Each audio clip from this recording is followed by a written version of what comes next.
What's up? I'm back here with another video. Don't mind the darkness. I mean, you can turn on the light a bit, but I don't think that really does much, right? So we're just gonna be in the dark. But for this video, I wanted to talk about, like, your potential self. The fact is, you have a version of yourself that is always ahead of you or on par with you, and it's your potential. I like to imagine it in this way. So life is like a race, and you're running in this race. Every single good thing you do speeds you up, it makes you faster, and everything bad that happens to you slows you down. But you're always running. Every time you're breathing, you're running. You see what I'm saying? And while there's a version of you that's currently running, that's you right now, that's you at your present state. Good things happen, bad things happen. It's just normal you. But there's a version of you called your potential self. And that potential self is ahead of you in this race. It's running faster than you, and it's ahead of you in this race. So, pretty much, this potential self is an idea of what would happen if you performed at your 100% capacity. So, if you look at it this way, your potential self is just the version of you where everything good happens. Sorry about you can't even see me in this car, but it's whatever. But pretty much this version of yourself always continues to have good things happen to him, and even though bad things happen to this potential self, it's able to recover and bounce back stronger than ever. Is the potential you have is what happens if you work at 100% capacity. If you're always striving to be better, if you're always making sure you're stronger and faster. So this is the version of you that's ahead of you.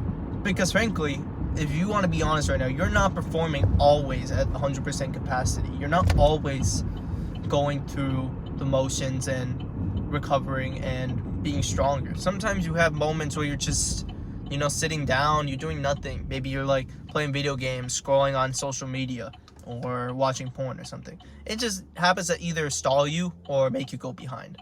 And having this idea of a potential self is really important because it puts you in a little bit of a competition. You see, we always try to defeat the competition, but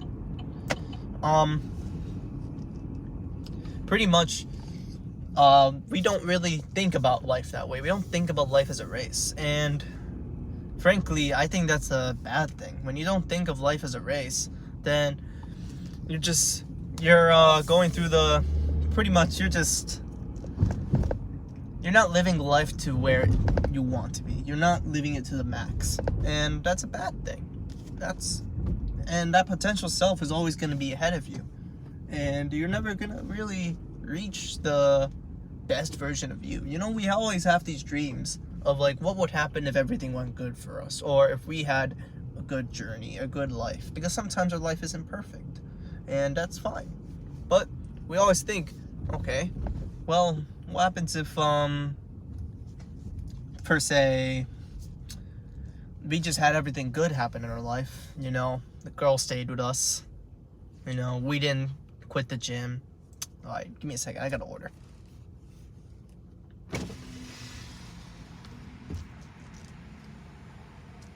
Hello?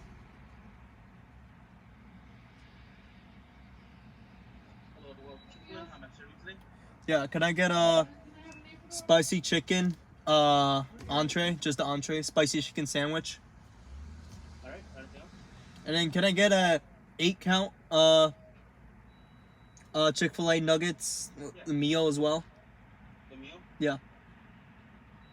What kind of beverage would that be with? I'll get a Coke. A Coke? Yeah. Anything else? And then I'll get waffle fries and zesty buffalo sauce as well. All right, anything else? No, nothing else. All right, so I have the 8-count nugget meal, fries and a Coke, spicy sandwich, fries, and buffalo sauce. Is that right? Yeah. 2007, you can go to Okay. So that's what I'm saying. When we have all these good things, we're obviously going to be living life at a faster rate. We're going to be achieving things a lot better if we're living at our best selves. And we always dream about this, but why can't we make that a reality? See, sometimes there are things out of our control, like, you know, the girl leaving us or becoming sick or something. That's just out of our control. But what about the things we can control? Our effort, our discipline, what we do next morning. Because a lot of times we spend our mornings, we just go on our phone, we don't do anything. But maybe one day, we just decide to do one thing, one different thing. You don't use your phone when you wake up. You just wake up and you go brush your teeth and you just go do something that doesn't involve using your phone or scrolling. And then you see that one little habit, it can cascade into so many things. It could become even better habits because since we're not waking up using our phone, we're less distracted, we're less overwhelmed with notifications and things happening. So as a result, we just have a more productive morning. You're more likely to do work. You're more likely to eat healthier. And then now, the next morning, you decide to do 1 minute of meditation. And now, that 1 minute of meditation makes you more calm, makes you more present. As a result, when you're more present, you're more likely to make good decisions. See, that's the compound effect. And that compound effect allows you to be on par with your potential self. And now you're the potential self now. You're in the same position your potential self is because you're working at 100% capacity. That doesn't mean we have to always just sit down and work. Working at 100% capacity doesn't always mean work. It means doing everything to the best of our ability. You know, eating the healthiest, working out and training hard, and getting as much work done during the day that we can. And also social things as well. You know, talking to more people. You know, maybe go cold approach that girl. It seems so fearful. It seems so daunting of a task. And then you just do it. Because you're now confident. And you're confident. You know yourself. You're present. You're more likely to make good decisions. And that good decision is approaching that girl. So, when you think of life this way as a race. And you see your potential... Sorry about that. The video cut off. I ran out of storage. And then... yeah, I had to clear up some storage. But, pretty much... what I was saying, I think I was going on about the potential self. You know, every good habit you do pretty much leads you closer to your potential self. And I think that's the goal, is to be the best, to meet your potential. You know, we always think that life is long, and frankly it isn't. I think, you know, we think we are immortal and that we have all the time in the world, but we don't. You know, our life could end. Sorry, I'm not trying to make you like guys fear, you know, death and stuff, but pretty much like our life could end at any moment. And if you're not spending your life like doing something productive, then what's the use? What was the point? And to be honest with you, I don't want to go live my life knowing I left more on the table, that I was leaving some things on the table. You know, I want to go through life giving it my all and pushing myself beyond my limits, always growing, always striving for more, becoming the better version of myself. And I think any guy is trying to do that, you know? Because like, see how life is great? You know how your life becomes greater when you push yourself beyond your limits, when you do the uncomfortable thing? I think for us guys, man, like, comfort isn't our friend. Comfort can seem like our friend, but in reality, it's hurting us. It's like a blind pain. We don't see it, but we always feel it. So, maybe we should start doing the uncomfortable things. You know, putting more effort into what we need to do. Maybe doing the hard tasks that seem so daunting. Just doing them anyways. Doing the habits that, you know, seem very uncomfortable, like going out to the gym, working out, and doing all these type of things, you know? Doing any of those habits, like, it can definitely affect your life in so many ways. And, you know, at the end of the day, what you do with your life is your choice. And I'm not here to tell you what you should do with your life and what you shouldn't. Because I have no right. I have no right to tell you how to live your life. because frankly, no one does. How you live your life is your choice. But if you have some desires for greatness, if you have any type of like desire to improve, to become better than what you are currently, maybe you should take this advice. You know, maybe you should think about maybe doing that one habit that seems hard. I would say start slow. You don't need to become Michael Phelps. You don't need to become like an all-star athlete and some ultra-disciplined guy. You don't need to. Not now. Because those guys have been doing it for years, for decades. So of course they would be like, you know, like monsters. They're gonna be monsters at their craft. But you right now, you haven't been doing this for years. You haven't been doing this for even like days. So you need to start off slow. You need to take just one habit tomorrow. Just make sure you just do one habit, one good habit that you think is good. So maybe I'm gonna throw out some suggestions. Maybe go to the gym.